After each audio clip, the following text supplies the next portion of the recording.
Hey, now welcome to the show, where the wind's blowing strong and the truth can flow. This is the good oil. Catch a vibe today with Cam Slater leading us all the way. Corina Shields, welcome to the 11th episode of the Good Oil podcast. Morning, Cam. Thanks for having me. We've sort of just interacted on X a Yep. fair bit, and you rung me up I ahead did. of the last election to ask for some advice on whether or not you should stand or not stand for a political party. Indeed. And you told me a bit about yourself, but let's share a little bit about your background, where you've come from, who you are, so that the watchers and listeners to this podcast can understand the person that I interacted with. I think we had about an hour and a half discussion, didn't we? We did. We had a really good discussion that day. So for me, I am one of 8. And what I've learned over the last few years, since COVID actually, is that the system is broken. And I was helping my parents with that, with dealing with different parts of the system. And I realized from that it was broken. And I realized that my parents weren't the only ones that were suffering. And I was talking to a bunch of people about different things, and they were telling me how broken the system is. They can't get help.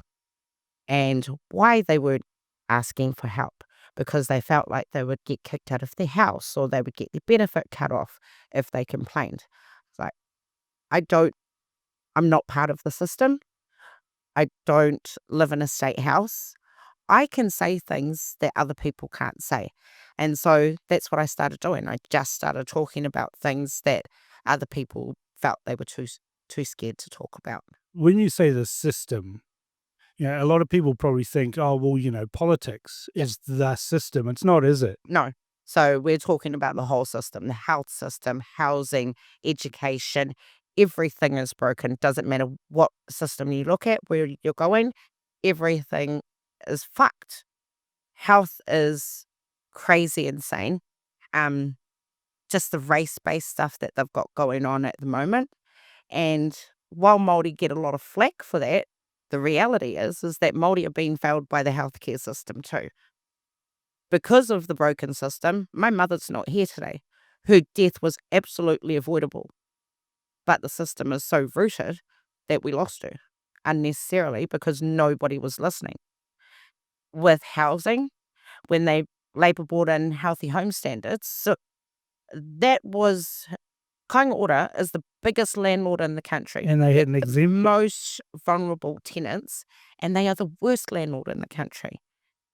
I had to fight them for a year to do healthy home standards on my parents' house.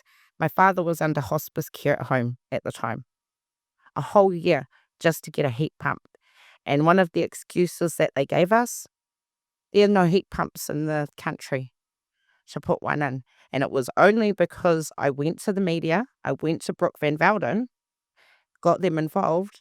Miraculously, they found a heat pump a day before they were being interviewed by TV1. And Megan Woods had to get up in the house and acknowledge that Kāinga Ora had to apologise to my father for failing as landlords. That healthy homes is a classic example of well-meaning politicians who have no idea how anything works in real life. Yep. I've got a mate, he's got, 20 odd rental properties. Yep. He's gone and upgraded because it was mandatory. There were penalties if he didn't make it a healthy home. Yep. And he stuck all of these, heat pumps in. Can he get his tenants to use them? No. No way. No. No way on earth will they use them. And the situation that occurs within his rental properties, and indeed some rental properties that I've got, is that the tenants don't use them and they keep the windows closed. And nobody's taught these people that when you get up in the morning, you open your curtains, you open the windows, and you let the house air. Yeah. And they're shut and they're wet and they're damp. And Healthy Homes has not made one zack difference to a single person in a rental accommodation. That's because they had blanket rules for everything. So I live in a private rental and we're doing the whole healthy home standards at the same time as I was getting my parents done. And my landlord was having to put in shit that we didn't need. So they had to put in a fan in our bathroom. It's made our bathroom worse. We have more mold in our bathroom now because of the fan than if they had have just left things alone and let us keep the window open like we've done for the last 8 years before it went in. The same with our kitchen. We couldn't actually put a range hood in because we've got an old house and the power board's on the other side of the wall. So a range hood wasn't going to work, but they put in a ceiling fan. Do we use that ceiling fan? No, because our stove is right next to the back door and it's below a window. So there was no need for that fan, but they had to put one in because that was the rules. And so when they came in to do the assessment on the house, I said to the guy, are there any exemptions? Do my landlords need to do this? Because we don't need it. They don't need to pay for it, but they're putting it in, which means our rent is going to go up for shit that we don't need. Well, I remember Megan Woods and Grant Robertson doing a stand-up, and some sensible journalists, there's not many of them, but one said, isn't this just going to increase rents for tenants? Yep. And they stupidly said, oh no, we think that the landlords will wear the cost of this. Well, I can tell you that as a landlord, I didn't wear the cost of it. I mean, I paid for the heat pumps in the houses that they were going into. Conveniently, both houses came vacant just before Christmas, so we did all of the things that we needed to do. We put in shower domes, we put in heat pumps, we put in extractor fan. We did everything that was required for us and more under the Healthy Homes. Yeah. And then I added up the entire total of all of that expenditure. I divided it by 52 and rounded it up to the nearest $10. Yeah. And that's how much the new tenants who came into the property paid in increased rent. Yep. And after that year went by, do you think I reduced the rent? No way. No. So these plonkers pass laws thinking that everyone's going to live in this motherhood and apple pie world of topsy-turvy land where the sky's some sort of shade of pink. Yeah. And it's all going to be good. It's not. No, it's worse. As you said, the system is fucked. Yeah, it's absolutely from the top down. Yep. No, you look at education and the lunches that they have, the school lunches. I hate that. I absolutely hate that they have the school lunches. How many kids have you got? I've got 2 teenage boys. Right. And who feeds them lunch? They're teenage boys. So and this is what I hate about it. My thing is, if they didn't have those school lunches, my boys would either starve or they would take the food from home that I've bought them. But for them, they know that they can get lunch at school. So even though the stuff is there, they're like, yeah, I didn't have to take it because I can just get food at school if I'm hungry. And I'm like, I don't like that idea. Leave it alone. Leave it for kids that need the lunch because you actually don't. And so the system creates this reliance. They're creating people that just want to go on a benefit. If they can rely on the system, then why would they want to work? See, my argument around the school lunches is, we had lockdowns where there was extended periods where kids weren't going to school. Yeah. Who fed them then? Exactly. What happens in the Christmas holidays? Yeah. Who feeds the kids there? So it's 6 weeks of holidays Yep. before school goes back. Who's feeding the kids then? But we're told by these wombles and busybodies that if we don't provide the school lunches, the kids will go hungry. Yep. Well, that's bullshit. That is bullshit. We have an obesity problem, not a starvation problem. Yep. When the lunches first came out, one of my boys, he would have been about 7. And he was taking his lunch to school every day, and the school sent home a memo. Please don't send food to school. Please just send an empty lunchbox so they can send home the leftovers. And I sent them an email and I was like, no, he's going to bring his lunch to school. Oh, no, we don't want you doing that. So I contacted the ministry. And I was like, can the schools actually do this? Because this isn't the kind of lunch that my boy likes to eat. He likes to eat a whole range of food. Well, most kids just like the same thing every day. Yeah. And they didn't, it was halal menu. My boy likes ham. He loves his ham. I love ham. I love bacon. I love pork. Comes from a wonderful, magical animal, says Homer Simpson. When I started hearing things about children eating their lunches in the toilet because they were scared of getting in trouble with their teachers for taking food to school, that was enough for me. I contacted the ministry. I was like, can they do this? I contacted school again and I let them know that I had contacted the ministry. I was like, we are perfectly capable of feeding our child. You do not need to do it. Feed those that need it if they've come to school with no food. But for me, I hate the idea of the school lunches purely because it's going to make our kids reliant and it's going to take away any get up and go that they have to want to do for themselves. When my kids were at school, both at primary school and secondary school, we made them make their lunch. Yep. Right? If you go to school without lunch, it's Yep. your fault. Yeah. Right? And here's the bread, here's the butter, here's all the fixings that can go with it. Yep. Make whatever you want, but you're taking a lunch to school. Yep. And if you don't have a lunch, that's on you because you didn't get up in time or you didn't make it the night before or whatever. Yep. Failure, it is a failure on your part, not my part. Yep. And that's what I want my boys to learn. But having the school lunch program in the school, they know that someone's going to pick up the pieces for them. And that's what drives me nuts, is that there's people everywhere that will want to pick up the pieces. And I'm just like, no, can we just inspire these kids to want to do for themselves and be better and do better than what their parents have taught them? Because we have some shit parents out there.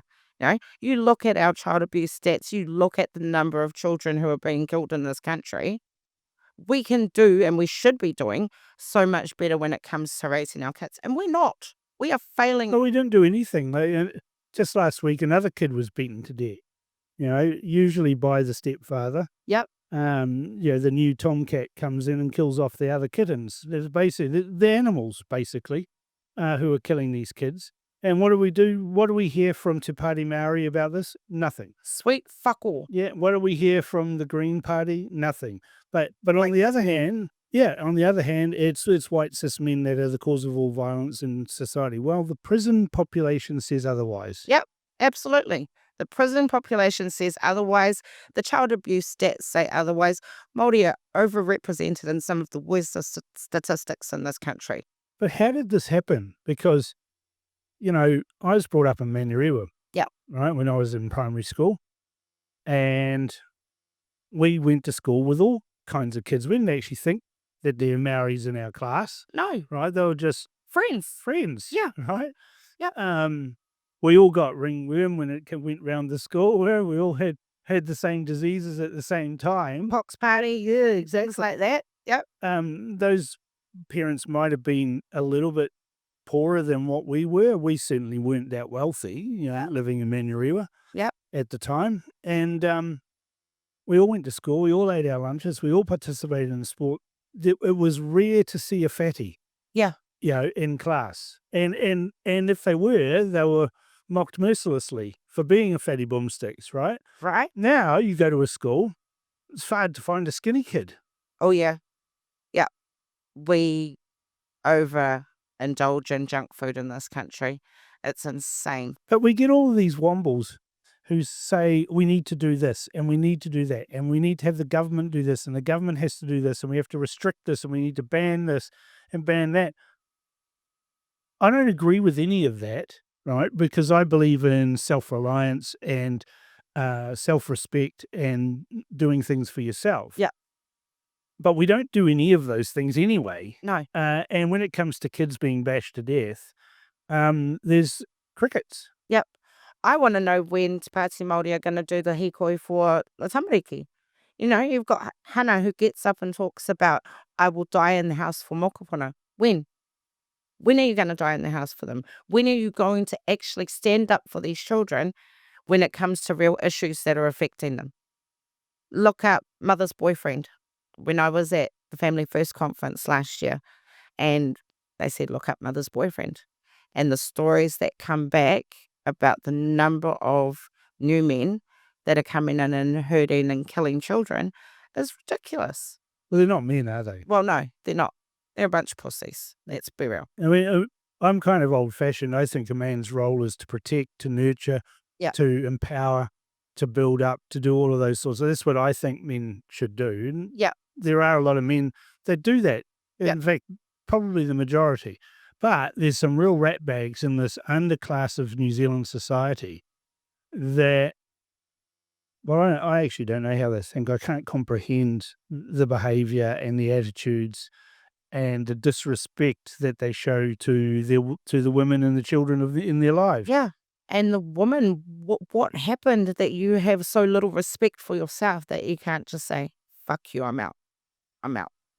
For me, 'Cause these men that are bullying them, these men that are subjugating them, these men that are controlling them, they're weak men. they are. If you give them a smack up the side of the head, and what I call the Manukau hug, Yeah. and walk away, maybe they'll learn, but at least you're out of it. Yeah, exactly. And women are so broken these days. And I'm just like, how? How did you get to this point that you think that this is normal? I understand in my grandparents' generation, there was a whole lot of abuse and things, but we've come a long way from there. We've come a long way from where my grandmother was beaten. I didn't grow up with my life being surrounded by police and SIFs and things because my parents were breaking that cycle. Well, your parents were together. Yeah. My parents were together for nearly 45 years until Dad passed away. Yeah. Yep. So is that the thing? Is it that we had parents? So, I remember my father. If I spoke rudely to Mark, Yeah.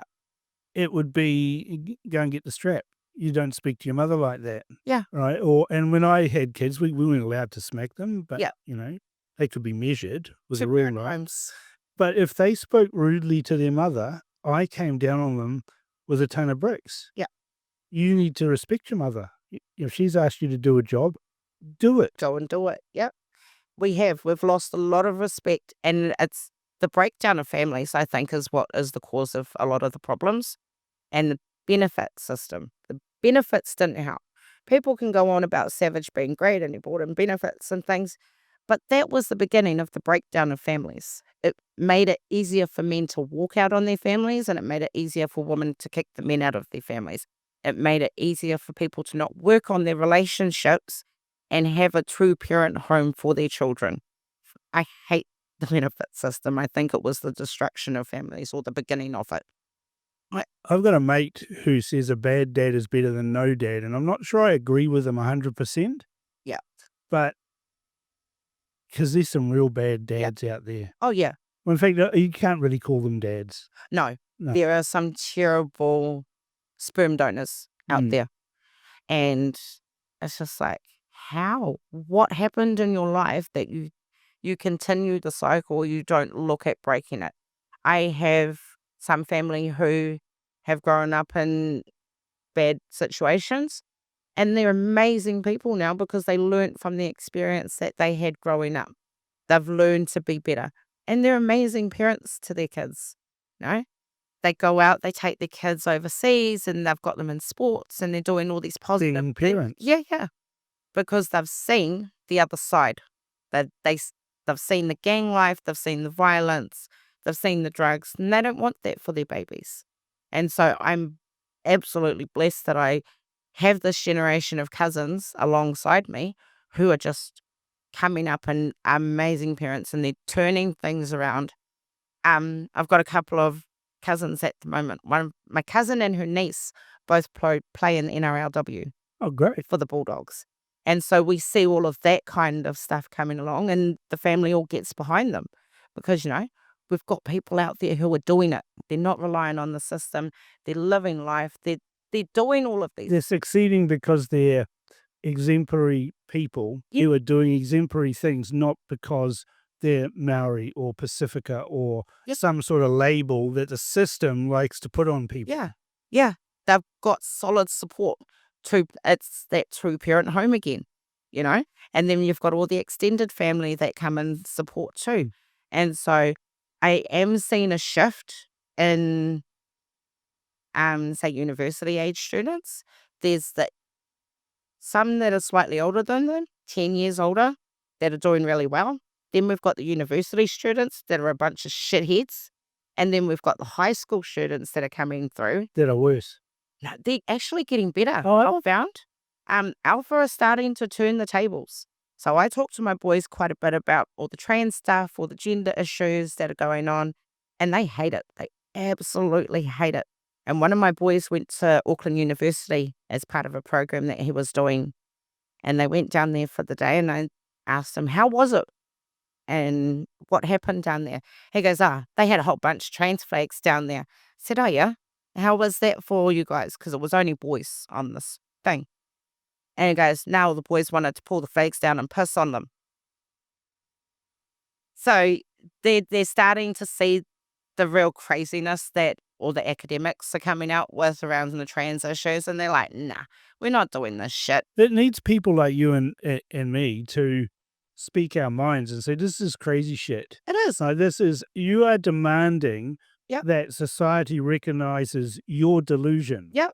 If you called yourself a helicopter and put a little propeller on a hat, and it doesn't make you a helicopter. No. So you can say that you want to be called they, them, z, whatever. Yep. I don't care. Yep.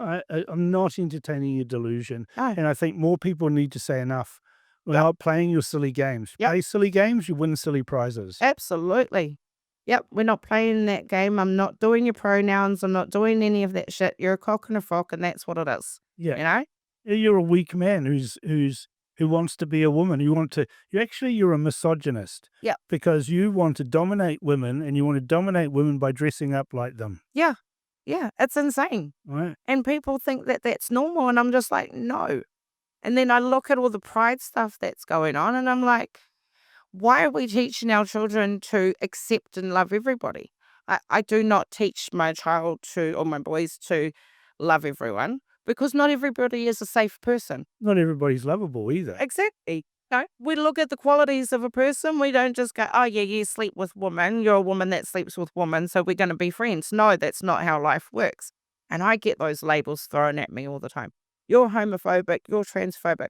No, I've had gay people in my family longer than I've been in my family. So it's not that I'm homophobic. No, and if they were stupid and carrying on like ridiculousness, Yeah. you would just say, hey, listen here, you're into attitude now, or we'll go out in the backyard, we'll sort out your attitude. Yeah. Exactly. I'm just like, no, we're not doing that. I have gay people in my family, and I know that there are some people who think that they are trans. But I don't need to play along with that game, and I'm not going to play along with that game because it's just insane. It's social contagion is what it is. It is. It is. It's a social contagion, and I think it's one that we need to stop as soon as possible. Yeah, and we need to stop it by saying, no, you can't pretend to be a woman. You can't go into women's spaces. You can't play women's sports. Yeah. If you want to go and have a trans Olympics or whatever, fill your boots. Yeah. Fund it yourself. Go and play over there with the other Fruit Loops, and we'll all giggle and laugh at you. Yeah, but they don't want that. Even in sports where a third category has been created for them, they don't want their own category. No, because they might get beaten. Exactly. The reason why it's almost exclusively men that are transitioning to trying to be women is because they were shit in their chosen sport. Yep. Right? When they were competing with other men, they were not even ranked. Yep. So they can go and compete with women and beat women. Yep. Well, they might beat them in a race, but it's the same as beating them with a fist. Exactly. It is. Especially when you look at the boxing and the Olympics last year. That's ridiculous. That was literally a woman being beaten with a fist by a man. No? And I'm just like, how? How do we change this? And I think in part, getting rid of all the rainbow and trans flags out of every government department, like council. Yeah, and council and schools is where we need to start doing that. Remove it. My older boy came home from school one day, and he was telling me about a conversation that he had with the librarian, because all they had in the library were rainbow and trans flags. And I said to him, and so how did that make you feel? And what were you talking about? He's like, well, I was wondering why we don't have a New Zealand flag in the library. I was like, really good point. And so did you go and talk to the librarian, and what did she say? He's like, well, we had a chat about the trans flag. I said, and what? And he goes, well, she couldn't tell me. She had to look up the trans flag and what it meant, because she didn't know what it meant. And I'm like, okay. So do we write a letter? Like, how do you want to handle this? He puts his hands up in the air and he walks away from a lot of it. But he did have an interaction at school, because they have Chromebooks and things at school. He went to go open up his laptop, and somebody had seen a photo of Donald Trump on his laptop when he opened it up. his teacher aide or a teacher, and they made a comment about, oh, he's a bad person. My boy turns around and is like, well, actually, he's not. He's a person. Yeah, he's actually not. And they had a bit of a thing about it. And my boy got really upset with this teacher, and we ended up having to go to school and have a meeting about it. But he was that standoffish with her afterwards for a couple of days that I needed to have another conversation with them, because I'm like, I can't have this kid going through school for the next 4 years hating on this one person who has come to him about Donald Trump. You know, like, why are you bringing politics into school and putting your opinions on our kids, especially around things like that? My boy is he's quite politically minded for a 15-year-old. That lives in your household, can't escape it. Yeah. And so we've had lots of conversations with the elections over the years, with the marijuana referendum and things like that. I said to him, I understand you're a teenager. These things are going to come up. So we need to have a conversation about marijuana and things. You need to go and do your own research. So he's done his own research on all of that. I'm like, as long as you wait until you're the same age as I was to even try it, let's shake on that. Didn't tell him I was 18, so I was legally an adult when we first tried it. It wasn't until afterwards, and it's like, oh. I was like, yeah. I said, I know. 18, that's a long time to wait. But if you can do it, then I'll be a lot happier. But I get that peer pressure is a motherfucker. It really is. Well, there's worse things to worry about than cannabis. But Right? but for a young brain, I mean, you have to understand how cannabis works, right? It likes to sit in fatty tissue. Yes. Your brain is nothing but fatty tissue. Yeah. Right? So it loves sitting in there, and there's a reason why it's called dope. Yeah. And it makes you dopey. Yeah.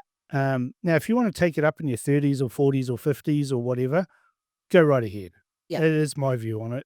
But I don't want kids partaking in cannabis at a young age. I don't want them partaking in any drugs. I mean, alcohol's even worse. Yeah. You know, when you think about the damage that alcohol does to our society, Oh, yeah. it's immense. Yeah. You know, immense damage that it kills people. Oh, yeah. Not just from drinking it, from the effects. People get in cars and they run people over or whatever. Yeah. There's a reason why we have those laws, because they're sensible. Yeah. But also, we've got these nutcases out there that are saying we should let 16-year-olds vote. We don't let them drink. We don't let them go to war. We don't let them drive cars. Yeah. Why would you let them vote? You know? Because it will help the Greens and Labour get back in, because, they're going to give them all these false promises of, we can do this for you and we're going to do that for you and life's going to be great. And so that's all it is with the 16 thing, is they want a younger vote because they know that they're not going to get the voters from common sense people. They can't tackle common sense issues. You look at the mess that Chris Hipkins is in, and even Chloe and Marama. Those parties are an absolute mess, but if they go after the popular vote and they say the things that the broken people want to hear, then they're going to get those votes. And I think the 16-year-olds is what they really wanted to try and get their numbers up again. And that scares me if they can get back in and do that. Well, in order to change that, they have to ask everybody else, and everyone else is going to be stupid. We know what we did when we were 16. Yeah. We don't want you voting. No. At 16, I was not at school. I was out working. We were getting into trouble. And I'm just like, no, I don't think at 16 that I would have been capable of voting. And I've asked my boys too, do you want to vote at 16? No, I don't know what I'm doing. It's got nothing to do with me. Okay, cool. Let's keep it that way. Because I think even some 18-year-olds don't know how to vote. Even some adults don't know how to vote. Older people don't know how to vote. Well, it reminds me of that conversation we had before the last election. Yeah. Right? When you rang me up. Yeah. And you told me that you had been brought up in a Labour voting household. Yeah. That Dad and Mum had always voted Labour, and you voted Labour because Dad and Mum voted Labour. And it wasn't till, midlife that you realised, if I keep doing the same thing, I'm going to keep getting the same results. Yeah. And that's when you started, and you were really questioning. I mean, it was the discussion that we had was, you were really soul searching about where was your political home. Yeah. That was the entire discussion. Yeah, yeah. And I didn't direct you at any party in particular. No. I just said you need to find where you're comfortable. You need to Yes. find a party Yep. that gives you 80% of what you like. Yep. 10% maybe you can live with some of those things not happening, and there's 10% that you're never going to agree on, but no one can agree on everything. Yes, exactly. And so after Jacinda got in 2017, I watched things for a little while. And then by 2020, I was homeless, politically homeless, because I watched what had been happening. I didn't even bother voting in 2020 because I just didn't want to vote for anybody. And after we had our conversation, and I'm still so soul searching now, to be honest. I did look at Matt King and Democracy NZ, and I decided I wasn't going to stand for anybody in the last election. It wasn't for me. But I looked at that and I was like, yeah, no, that was a bad, Well, that was a bad what was the idea. advice I gave you about standing for Parliament? The advice was to look at my own heart, look inside myself and see where, yeah. And then ultimately I just decided I didn't want to stand for anybody, that family mattered more than politics. And since we've had that conversation, I'm like, I'm even more staunch on that now, that I don't want to be a politician. I don't want to be in politics, because that whole thing, I look at the toxicity of it all and I'm just like, I can't deal with that. Because I've met Karen Shaw. She helped with all the kind of order stuff. And so when the mandates came in and I was contacting her, we started off really well. We had a really good relationship. And then at one point, things turned. And she got very political and she was sending me ACT press releases rather than answering my questions. And I was like, you've been bought. Someone's got to you. You're part of the system now. And so watching her was actually one of the things that went, yeah, I don't want to be in politics, because that means I'm going to have to bow down to somebody else. And, I'm going to have a boss. And I don't want to have a boss. I want to be my own boss. No, I want to say my own shit. Yeah. And people ask me, I've had a lifetime, brought up in a political family. Yeah. I've had a lifetime of politics. And people say to me, why did you stand to be an MP? Yeah. And, you'd be a great MP. No, I wouldn't. No. Because someone would come to me with some sort of problem, and I'd look at them and I'd think, go sort it out yourself, Yeah. you dork.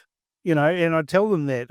I've been inoculated with truth serum, and I just tell people what I think. And I would never make a good politician, No. because you have to compromise so much. Yeah. And particularly as a Christian, to enter into politics is actually compromising your core beliefs, because you have to sign up to and agree to legislation that goes completely against your core beliefs. Yeah. And I won't do that. Yep. So I can't be a politician, but what I can be is a critic. Yeah. What I can be is a journalist. What I can be is an influencer. Yeah. And I think I said to you at the time when you said, I'm talking to a couple of parties about standing, I said, don't do it. Yeah. Don't do it, Corina. I said, don't. Yeah. Right? You will just become fodder. Yeah. Right? You have to vote this way or that way. Yeah. You won't be able to change the system because you're just one vote. Yep.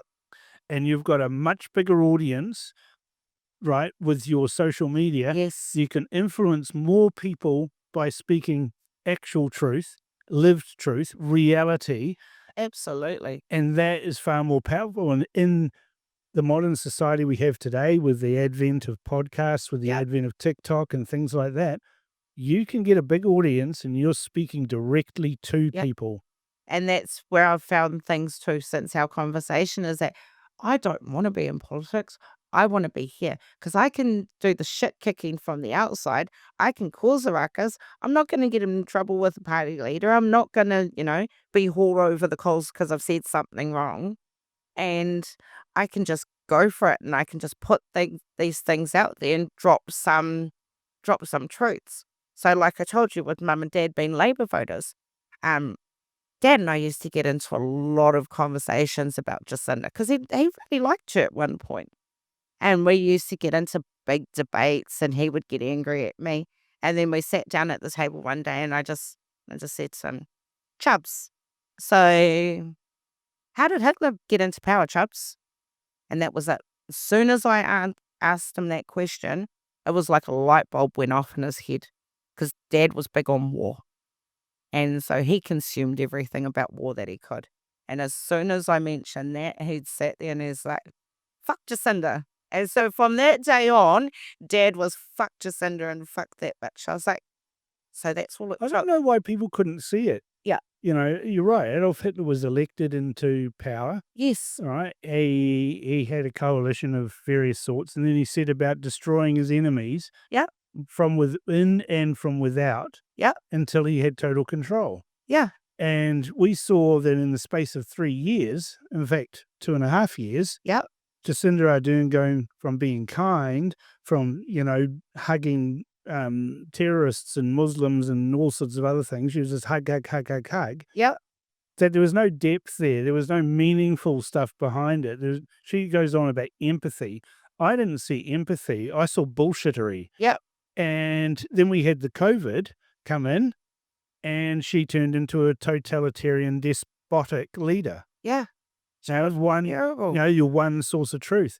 Now, I remember her before the first lockdown, 2 days before the first lockdown. There's a video. You can see it. It's still searchable. Yep. And she's saying, there's all sorts of rumors that we're going to have lockdowns. It's not true unless you hear it from us. You know, we're the single source of truth. It's not happening. Well, I knew it was happening because I've got friends in the Defence Force. I've got friends in the police. I've got sources all over the place. And I knew it was happening.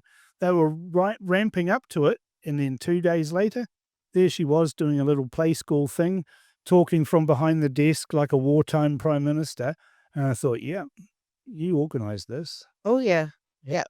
She was dangerous. She was absolutely dangerous. It's only because she was desperately stupid. Yeah. That meant that we could get rid of her. Yeah. Because if she had half a brain, she could have stayed there for quite some time. Oh, yeah. I think so, too. And I'm glad that she ran out of gas and she had to gap. You mean she had a better offer? Yeah. They'd want to have a better offer. Yeah. No. Sucking on Soros's tit. Yeah. And then she's got Hipkins who came in behind her, who can't even tell us what a woman is. No. You know? And it's like, you went from bad to worse. Yeah. But then they've got Luxon. And remember, he's also ginger, so he's got no soul. Yeah. Exactly. But then we risk them coming back because Luxon is a piece of shit. Luxon is bad. The shit that National's coming out with. He flops around on any position like his hands flop around. We used to mock Jacinda for having flappy arms. Yeah. Well, Luxon does the same. And now what I think he's being told, keep your hands in your pockets so they don't flap around. Yeah. But now there's hundreds of photos of him and video all over the internet of him playing pocket billiards. I don't know what's worse. All right. Yeah. Like my grandfather used to always say, yeah, Cam, look over there. There's a guy who's a champion pocket billiards player. You know? And in the school I went to, if you were caught with your hands in your pockets by the headmaster, he'd come like, boy, come here. What's your name? Yeah, Slater, sir. Here's some safety pins. Safety pin up those pockets. All right, I'm going to check at the end of the day the safety pins are still there. You know, and we were told we had pockets, and they'd have putting things in and not your hands. Yeah. Holding things, storing them for you. That's right. Yeah. And that's what I learned. But here's Luxon. He's standing there with his hands in his pockets, deep in his pockets too. Okay. Deep in his pockets. Yeah. And I'm almost certain it's because he's been told to do it. You know, it's like Simon Power. You might not remember Simon Power. He was a minister in the John Key government, and he resigned, and he ended up being on the board of TVNZ and things like that. But he only ever gave interviews sitting behind a desk and with his hands on the desk like this, and he never moved them because he flapped them around all the time and he was really nervous. Yeah. So he never gave a stand-up. He only gave interviews behind a desk. And you can tell when they've been taught that, when they've been told those sorts of things. Yeah. But you're not someone who can be told, though, eh? No, I'm definitely not. And that's not just an online thing. That's a real life thing. Like my family know. Even my grandfather, when he was alive, he knew that I was one that couldn't be told what to do and how to do things. I take after my mother a lot. She had a mouth on her too. And her mother had a mouth on her. And so we just say things and We piss off a lot of people. I can piss off people on both sides of my family, people online. I've got a knack for doing it apparently. But when you break it down, it's because I say things that are truthful. You learnt the same as I did. My mother had a mouth on her. Yep. She would tell politicians, she'd read them their pedigree, and she would tell them where they'd gone wrong and what their failings were, and she wouldn't hold back. And that's what I learnt. So you can't be shut up. No one in your family can shut you up. Not easily. Is that why you formed Mana Wahine Kororo? So I didn't actually form that. Di Landy was one of the co-founders. She's as stroppy as you are. Yep. And Michelle Urero, she was another one of the co-founders. And I actually came across them as a result of Albert Park. Right. So they Hosey Parker debacle. Hosey Parker debacle.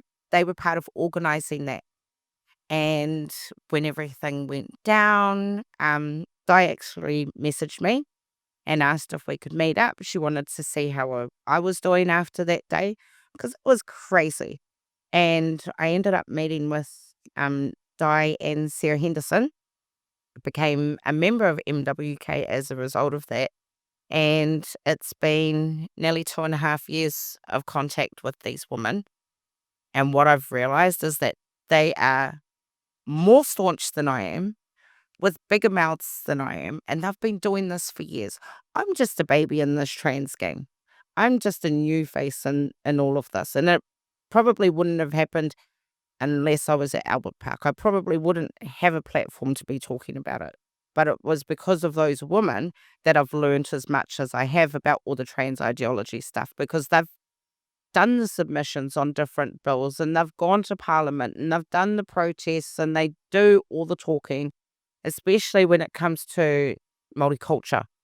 And they fight back a lot against that and how we're told that trans is part of being Māori, it's part of our culture. And the really easy way to counter that is to turn around and ask someone, so where are the carvings of girls with their breasts cut off?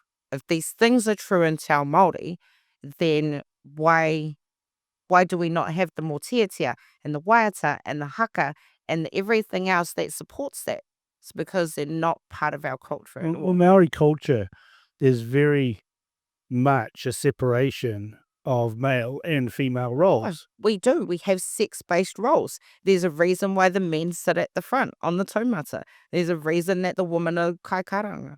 So we do have sex-based roles in Te Ao Māori. And so for people to say, well, actually we're trans and, this is how we've... No, we didn't. We didn't. If one of my aunties was to try and sit at the front of the taumata, she would be kicked to the back in a hurry, And so MWK have been really great with that. I believe it was Inside Out came out with a glossary of Māori words of takatapui and all these pride words that they wanted us to start using. So it's university Maori, not universal Maori. No, exactly. And so Di Landy wrote a Quillette article countering that, talking about Māori culture and trans and where it all fits and that it actually doesn't. And as a result of that article, the Herald ended up pulling that story and that glossary that they had with Ahi Wihongi. And so that's been cool to see that kind of pushback. But I think that we need to talk to more Māori about it. And I've had a lot of conversations in the last 2 weeks with whānau and things about the trans stuff. And they're like, yeah, but that's weird. And some of them do actually have a trans person in their family that they know of. And I'm just like, yeah, but do you know how they make a penis out of, for a woman? Do you know how they make a penis? And one of the boys was like, no. And I'm like, they take your arm skin and they make a penis out of it and they shove it down there. I said, can you imagine having your fucking tāmoko taken from here and put down there and turned into a penis and they just lost it? I was like, that's the kind of mental shit that we're dealing with. When they start cutting off your arm skin and your thigh skin, because it's just going to die. Let's be honest. It's going to fall off and it's going to die because it's just the useless piece of skin. And so it got people thinking. I've got this thing now where I'll say something, even in public to my husband, if I can hear people or if I want people to hear me, I'll say something out loud just like me, just to start a conversation and just to get people going, huh? Hang on. And so even yesterday, I was at a funeral. One of the things that came to me, I was talking to someone, oh, I've seen you do an interview. I was like, oh, I know which interview you saw. And it's people that I haven't seen for a long time. And they come in and I was getting messages after my last interview. And so I'm like, okay, so if people are hearing what I'm saying in Australia and people are, they're coming to me after not seeing them for a year and they're hearing what I'm saying, cool, I'm on the right track. Let's keep doing this. And so when you came to me, you're like, you want to come? Yeah, okay, I'll come because I think it's a good continuation of the last video, the last interview that I did to keep on talking about all of these things that need to be spoken about. We're not doing enough of it. I think we need to have really uncomfortable conversations because if we have an uncomfortable conversation, that's how we're going to find solutions. I call them courageous discussions. Yeah, Because you need to have courage to do what we do, where you speak against the media and the elite narrative, because that's what it is. Yeah. The media have decided to take a stance to promote what is probably less than 1% of the population, a particular point of view on the treaty, and what that means, which is a heroic rewriting of history. yeah, And people get shouted down. They get called a racist, the wrong sort of Maori. Like you'd be in that group. oh yeah, A, you're a woman. B, you're Maori. C, you're probably a small C conservative, middle of the road Kiwi. yeah, And you believe in a fair go for everybody, and no special treatment on the basis of race, sex, or anything else. yeah, And that's wrong think. That is literally what George Orwell wrote about yeah, and came up with all of these terms. And here we are, yeah, right? Not long after, like he wrote it in 1948 and said this was going to happen in 1984. yeah, We're only 40 or so years away from that. yeah. It wasn't that different. No, not at all. And here we've got men who think they can be women, Yep. kids who think they can be cats, all sorts of crazy beliefs that every single iwi leader who signed the Treaty of Waitangi didn't cede sovereignty, and so their own little country agreeing with this great big queen of the British Empire on the same level. It just defies reality, and that's why I use the term reality phobes, right? Yeah. Particularly for trans, in the trans, they call us homophobic or transphobic. No, they're the ones who have the phobia. Yeah. They're afraid of reality. Yep. And we're not. Yep. And we'll discuss reality, whether you like it or not, because facts don't care for people's feelings. Absolutely. That's been coming out a lot lately is facts don't care about feelings. And I'm like, I just don't. I actually don't care about people's feelings. I'm just going to say what I feel needs to be said, and people can either take it or leave it. It doesn't worry me at the end of the day. I know who my family is. I know who my friends are. I know who my support is. And so I've learned a lot over the last couple of years about dealing with all the bullies and all the bullshit that goes along with being outspoken. I've learned how to control that better and control myself better because it took me on a wild ride. Oh, yeah. With bullies and shit. And But they're tough online. Yeah, They yeah. never say it to your face, like they'd get a slap up the side of the head if they said some of the things they've said to you online, they said it to your face. Oh, yeah, for sure. And isn't that the problem with social media, is that kids have learned you can say things and do things, awful things. Yeah. And not get punched in the face. Yeah. And there's no consequences for it. And even if they do get in trouble, they get a telling off and there's no real consequences. But back when we were being brought up as kids, if you talk smack about somebody to their face, right, they usually punched you back. Yep. And I've had that conversation with my older boy because he can be quite cheeky at times and things. I'm like, bro, Someone's going to punch you in your mouth one day. That's just the reality of And it. that's coming. Yeah.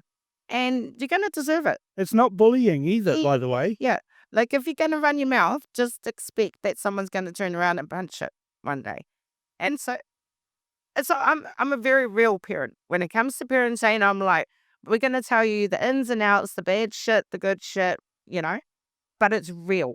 And it's stuff that you need to be aware of. And hopefully we can get you through your teenage years in one piece. Without getting too much of a hiding. Yeah. But if you do get a hiding, and you probably deserved it because you've been, you've probably been running your mouth. But see, the schools tell kids that if you get a smack, right, like if you've run your mouth, Yeah. and you get a smack in the chops, that the person who gave you the smack is a bully. Yeah. And so then that we're going to go now discipline the bully, when in actual fact it was your mouth that got you in trouble in the first place. Yeah.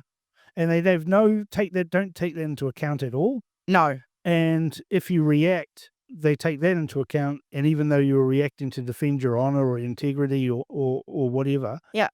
all of a sudden you're being taught by the school you shouldn't do that. Yeah.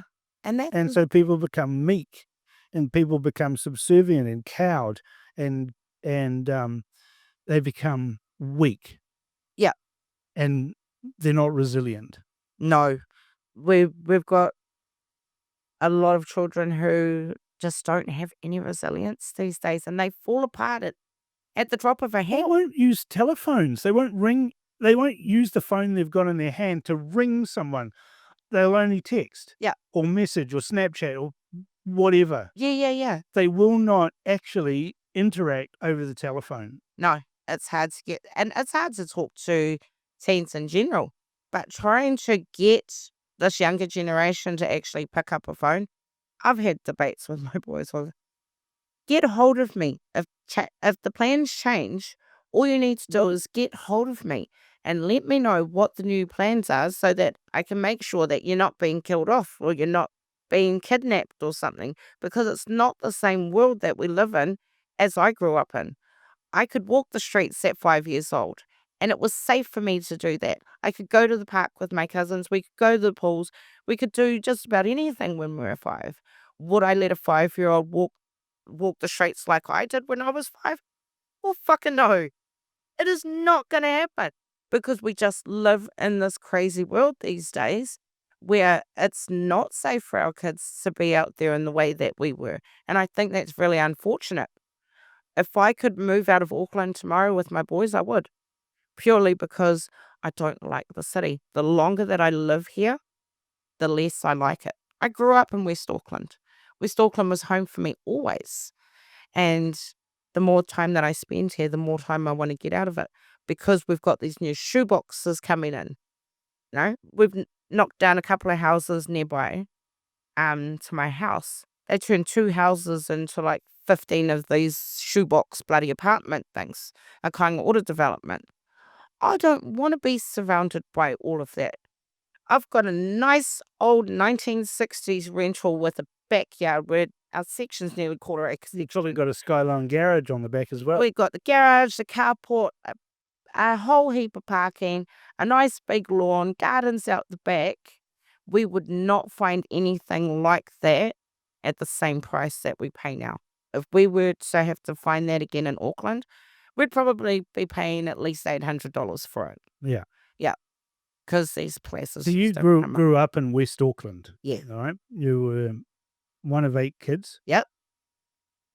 At some point recently, I mean, you were a mum. Yep. Right. A parent. Undoubtedly, you had a job. Yeah. Your husband had a job. At some point, something switched inside you that said, enough. Yep. I'm going to speak up. I'm going to speak out. I'm going to say something rather than bottle it up. Yep. What was that catalyst? Jacinda Ardern's 2018 Waitangi Day speech. That day, she stood at Waitangi and told Māori to ask her how her and her government gave Māori back their dignity. And that, for me, right there was, how fucking dare you think that you hold anybody's dignity? How dare you think you can say that to anybody? Not just say it, but you stood on Māori land and said it. You talked about ending homelessness. You talked about doing things for rangatahi. You talked about all of these things, and it was all talk.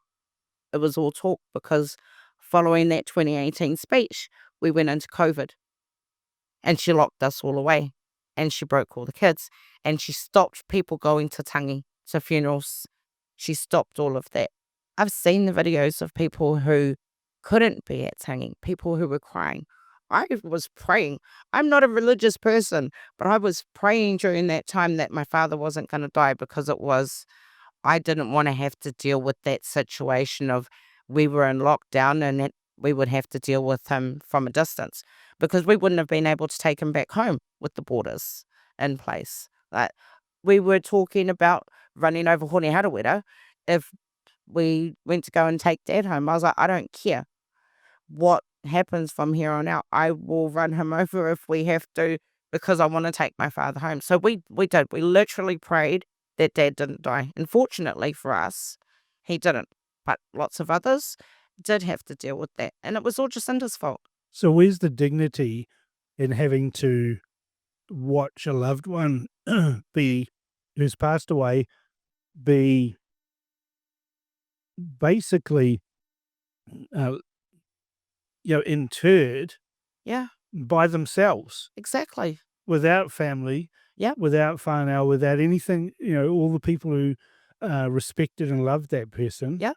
And tangi and funerals are there for the living, right? That's to respect the person who has passed. Yeah.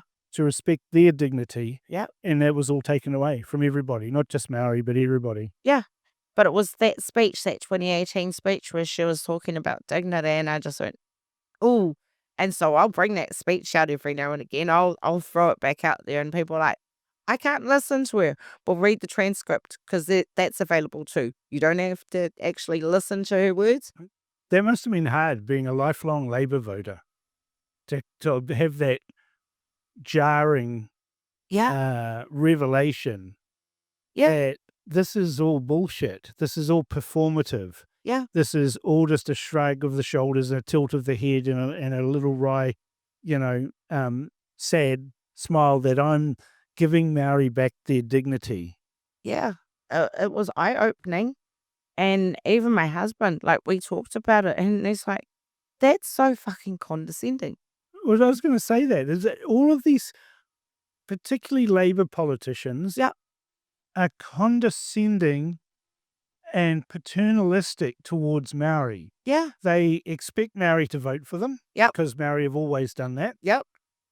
They say that Māori are always vulnerable, that they're weak, that they need to be propped up, that they need to have all these special... And I'm sitting there thinking, hang on a second, this doesn't make sense to me. I mean, okay, I was born in Fiji, right? But I'm European. It doesn't make sense. I've been told that Māori are this fine warrior race, very strong. They were able to adapt to the arrival of Europeans, invented trench warfare, because Māori did invent trench warfare. Had amazing battles where they held superior British firepower at bay, leading up to the Treaty of Waitangi, because it would be better to cut a deal and trade than it was to kill each other. Yep. Here's this amazing race of people that did what no other race of people on earth had done with the British Empire to that point and made a deal. Yep. And yet now we're told that they're impoverished, that they're weak, that they're feeble, that they need special healthcare, that they need all these special things. But we won't talk about the other things as well, the crime, the violence, the children, all of that. It's a load of bullshit. Māori are not these vulnerable people that they're trying to make out that we are.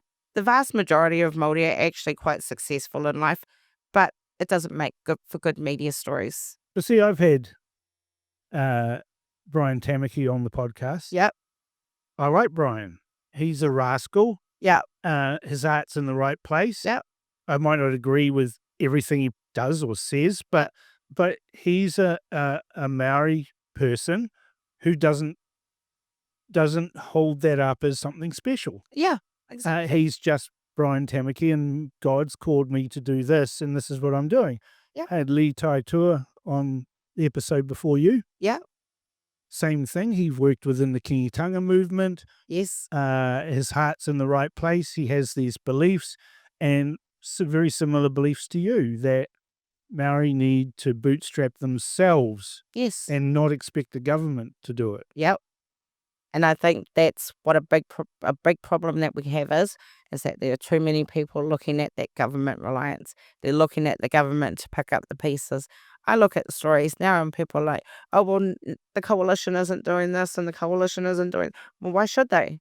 Why should they pick up the pieces for you? Why should they give you a benefit? If you're 18, 19 years old, you're fit and capable enough to go and get a job.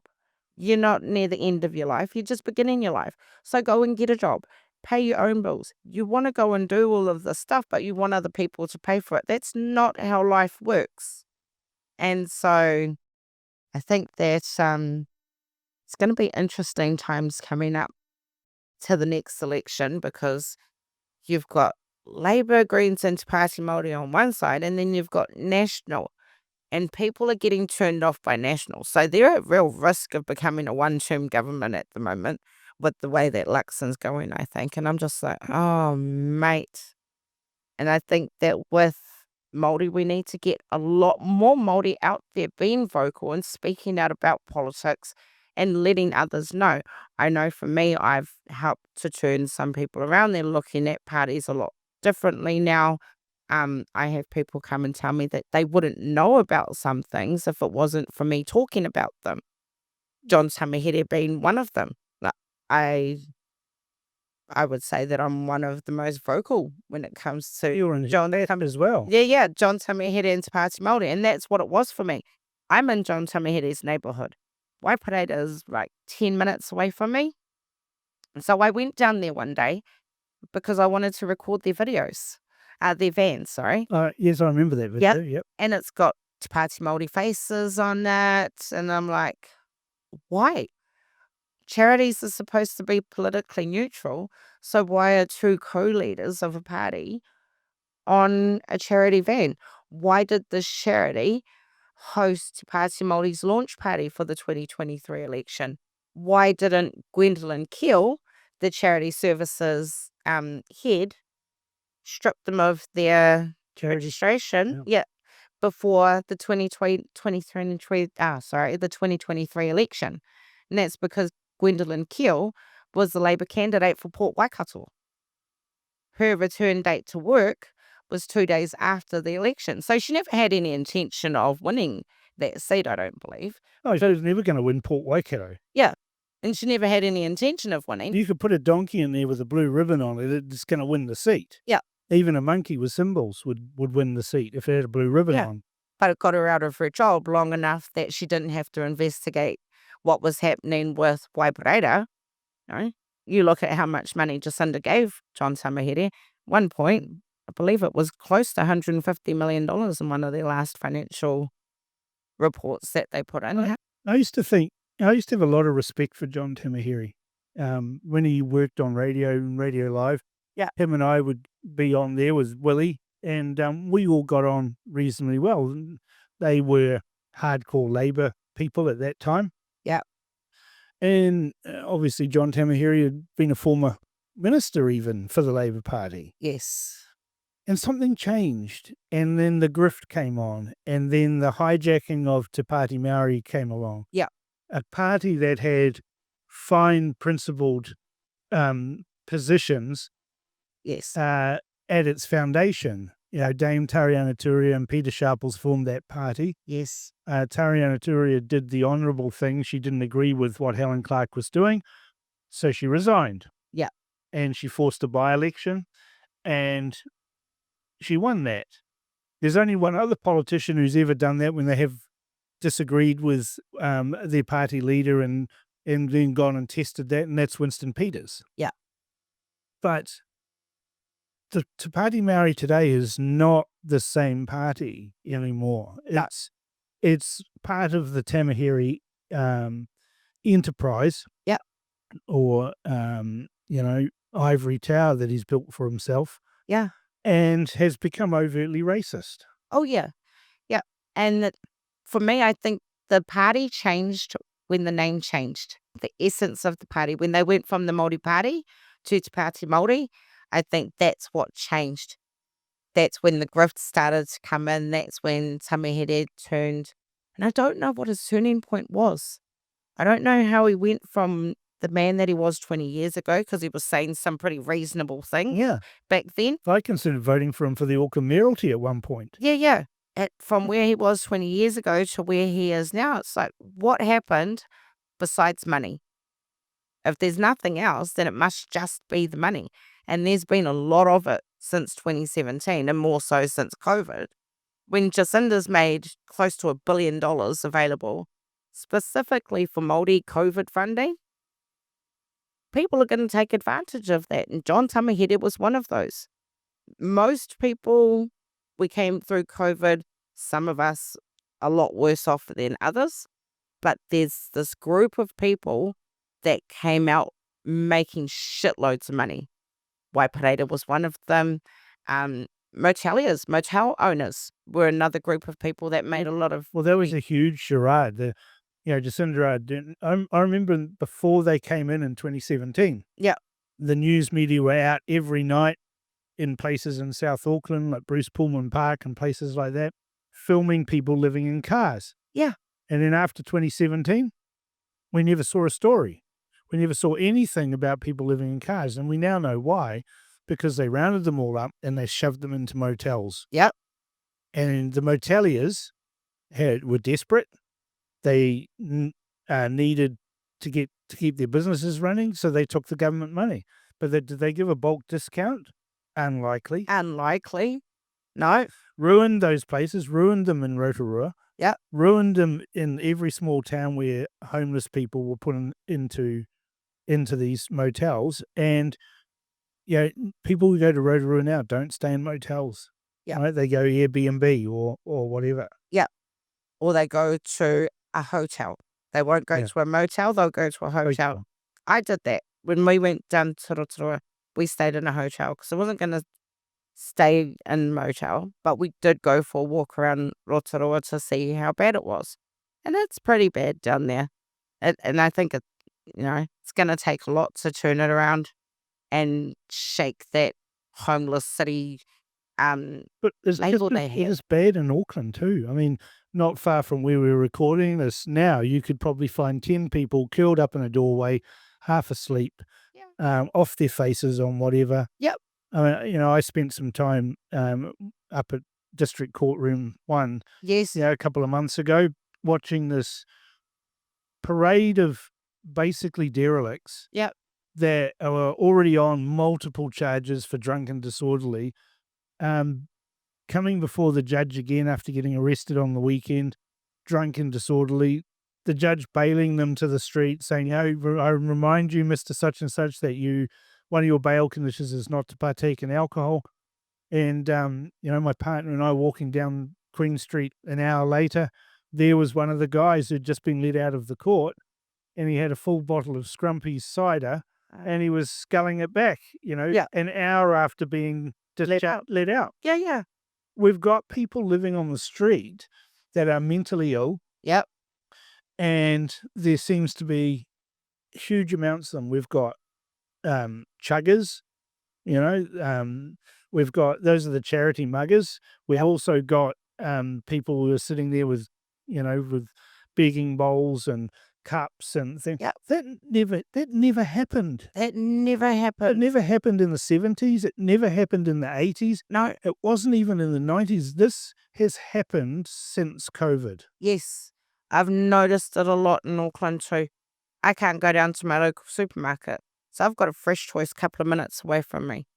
And there's usually someone sitting outside there with a begging bowl or something, and I'm just like, really? What's happened to New Zealand? We've lost our way. We have lost our way, especially since 1990. I look back at the 150-year anniversary of Waitangi, and we've changed since then. And I'm just like, how did we change so fast? And who asked us? Yeah, and who asked us how If we wanted this change, I don't want this change. I want to go back to where we were, because what I'm seeing now is that we're at risk of losing this country. You were at my event Yeah. on Saturday. You heard Chris Trotter. Yeah, That was an amazing speech it was. that he made.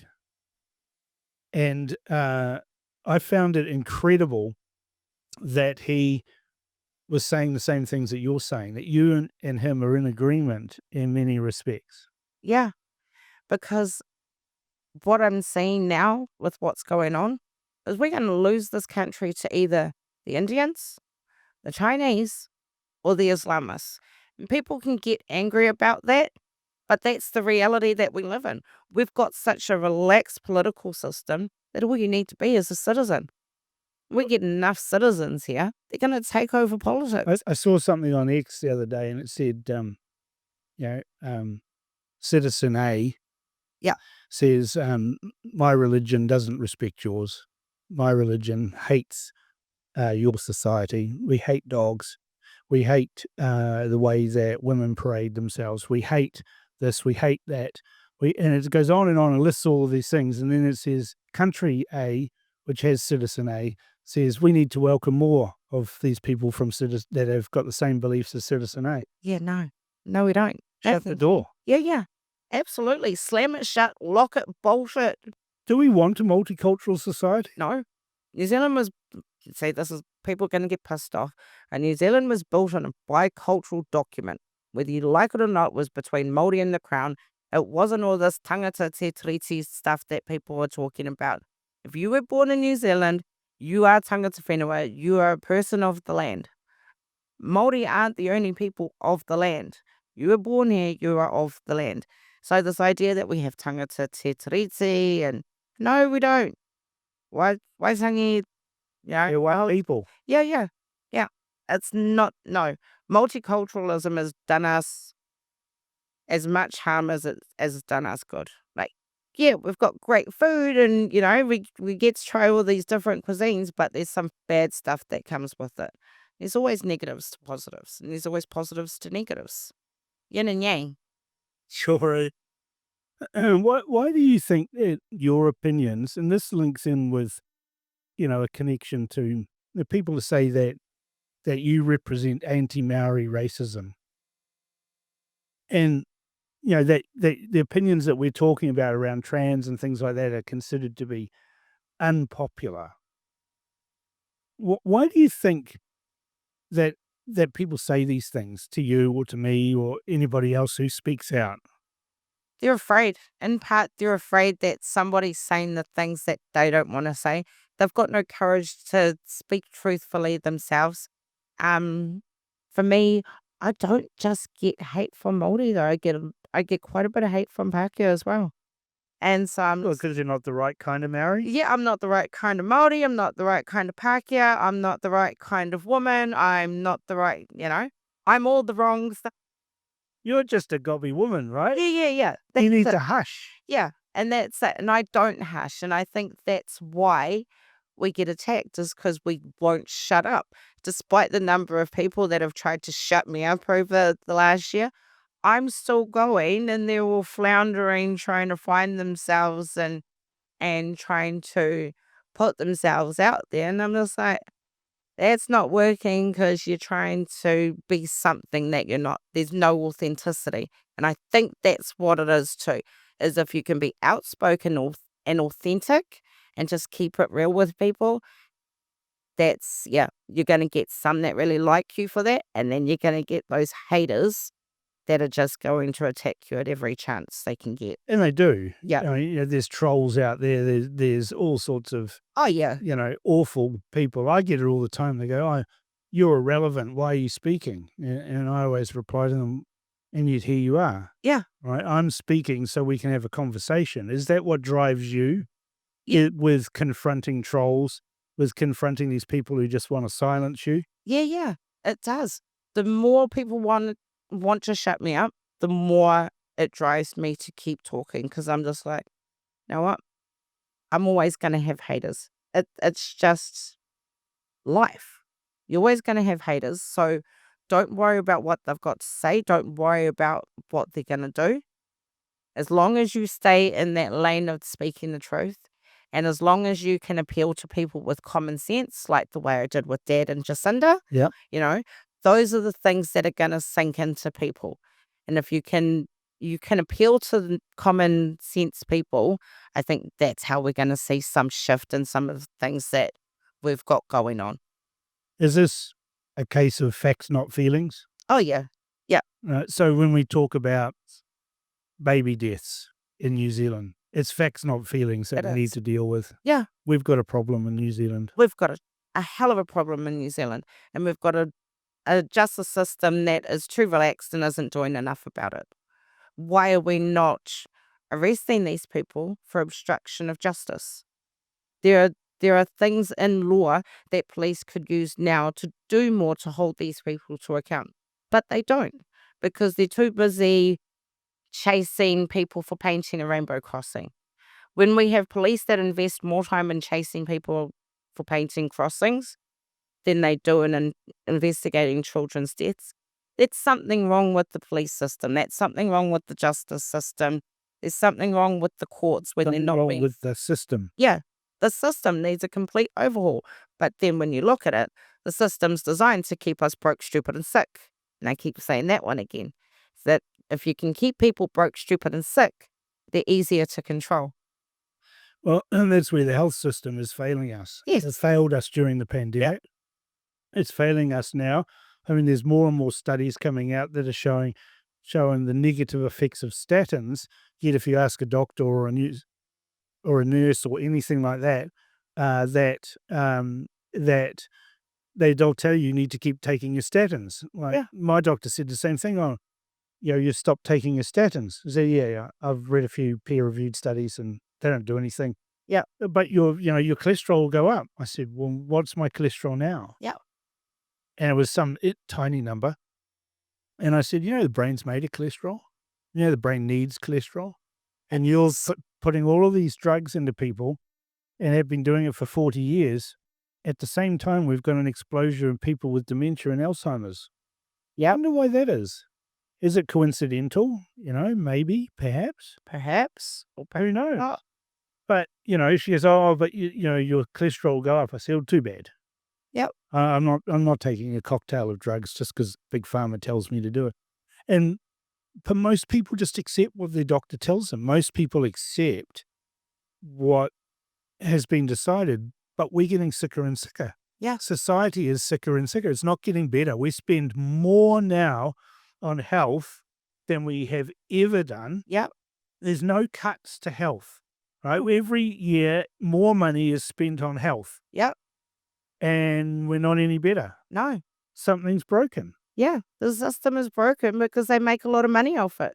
And so if they have sick people need drugs. Who gains from that? Well, that's the point, isn't it? Yeah. Right? Because they give you a drug and they say, and I had a stroke. So Yeah. when I had the stroke, they said, you need to take this, and this. Why? If you don't, you'll die. Yep. Well, okay, I'll start taking them. When you start researching those and looking into them, you start thinking, this isn't fixing the problem, right? It is a Band-Aid on the problem. It is keeping the problem at bay, Yep. but it's not fixing what Wow. the actual problem is. Yeah. So my father, we nearly lost him in 2019. And they said that he didn't have long to live. And so I started making funeral arrangements because I was doing all of Dad's stuff at the time. And I started making his arrangements and everything. And then a month went by and Dad didn't die. 2 months went by, Dad didn't die. 6 months went by, Dad didn't die. By that point, when they said that he was going to die, he stopped taking all the meds that they told him that he needed. So 6 months later, he's still here. The funeral home, they've given up waiting for us to call them because Dad didn't die like we told them. Dad lasted nearly 3 years off the drugs that they told him that he needed to live. He lasted for nearly 3 years off them. You can go the other way. Like I remember my grandmother, she was in care. Yeah. She was on all sorts of medication. And she kept having these little strokes all the time. And she basically became a dribbling mess. Yeah. Sitting in the corner in adult diapers. unable to speak, looking decidedly sad and awful looking for years. Yeah. And I remember Mum going up to the hospital, and Grandma had another little stroke. And Mum said, "Why is this happening?" Yeah. Said, "Oh, well, she's on the stroke medication, and it means that she's not having a big stroke and dying." Yeah.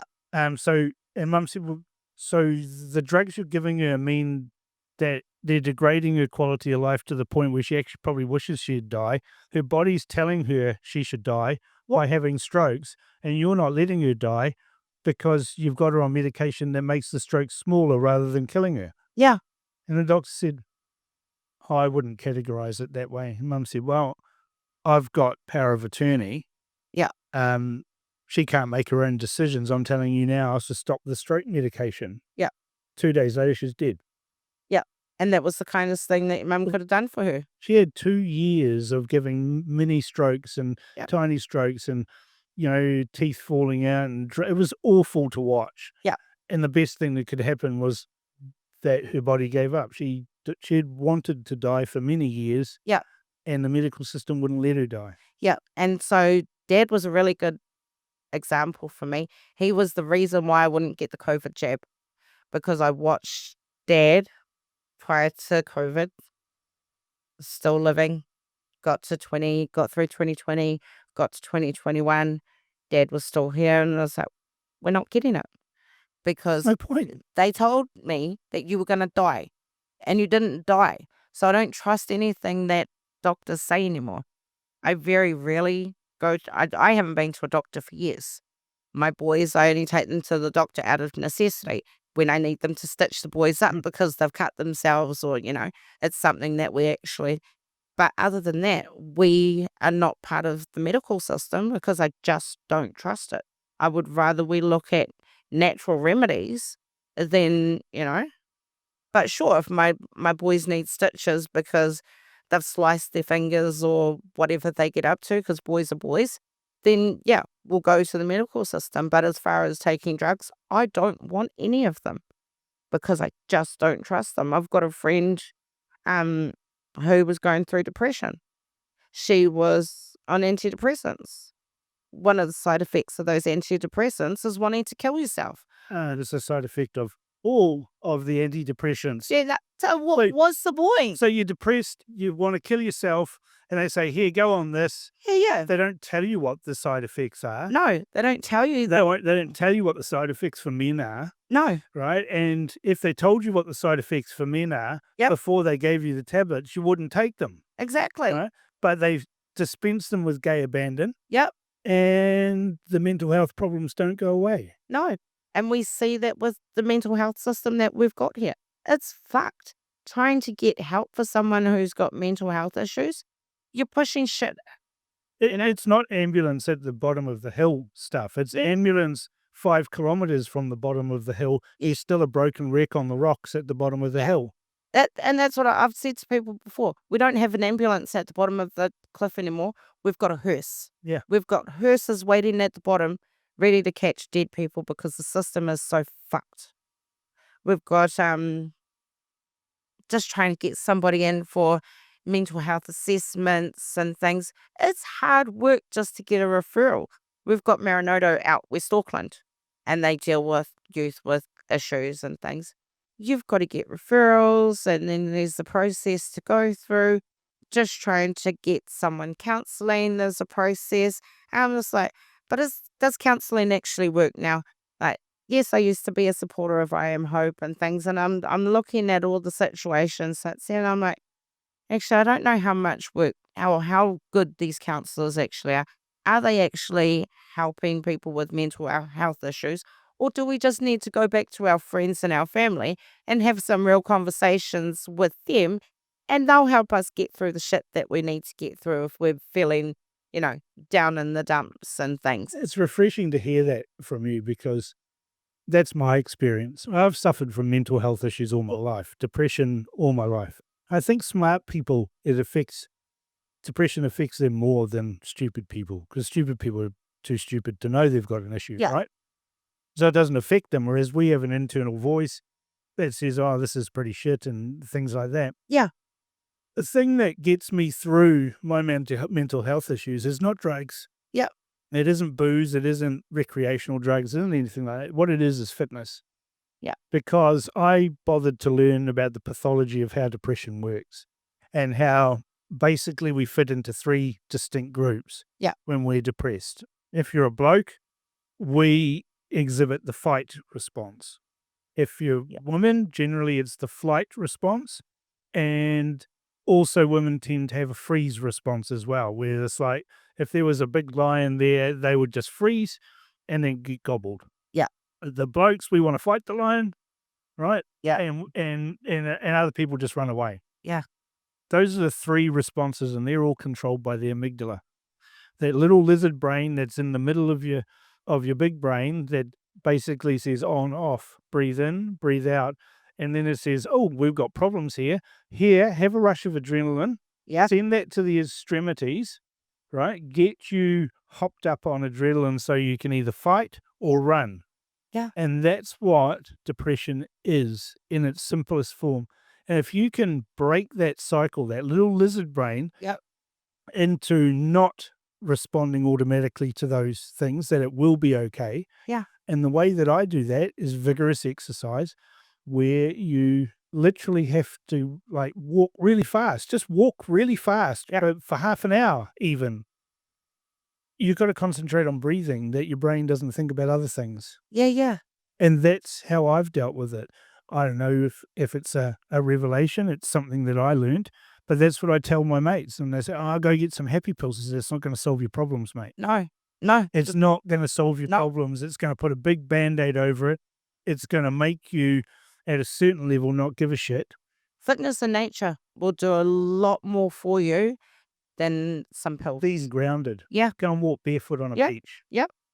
Go touch grass, take shoes off, go sit out in a park or somewhere. Go for a swim. Get back to nature. I'm lucky that we've got the ranges not far from us, so we're surrounded by bush, which is great. But yeah, those are going to do a lot more for your mental health than going to the doctor and taking a pill.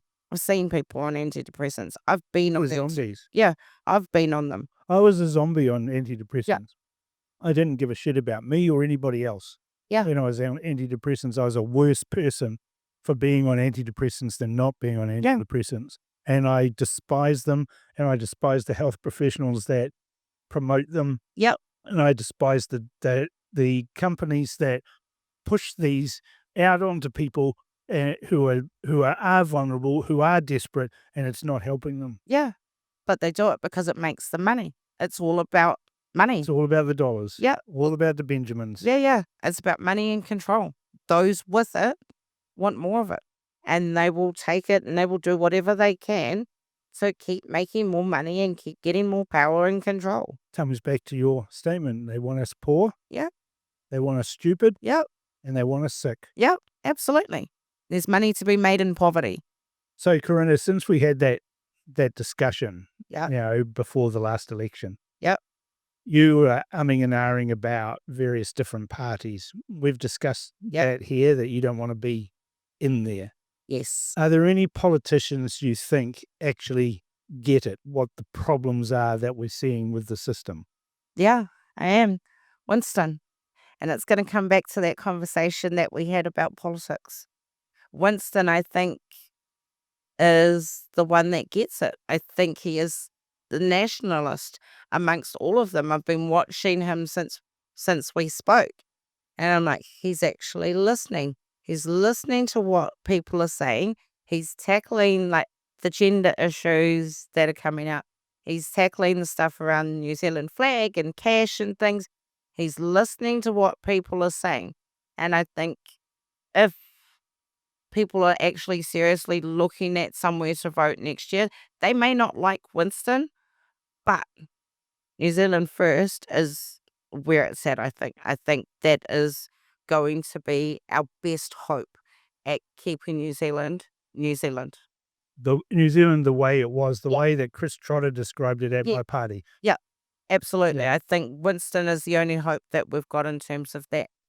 ACT, they are supporters of Ukraine war. They want to bring in trans surgeons and things like that. Luxon is no hope. He's wetter than an otter's pocket, isn't he? Yeah. And then you look at the left, and they're all a fucking mess too. So I think our actual real hope with this is Winston and New Zealand first. And that's a very good note on which to end this podcast. And I thank you, Corina, for coming on Thanks The Good for Oil. having me. It's been fun. We'll have to get you back on and we can discuss, and I'm sure there's plenty more that we can discuss. Yes, well, we're only a year out from the election, so, Heaps of opportunity. absolutely. Hey, now welcome to the show, where the wind's blowing strong and the truth can flow. This is the good oil.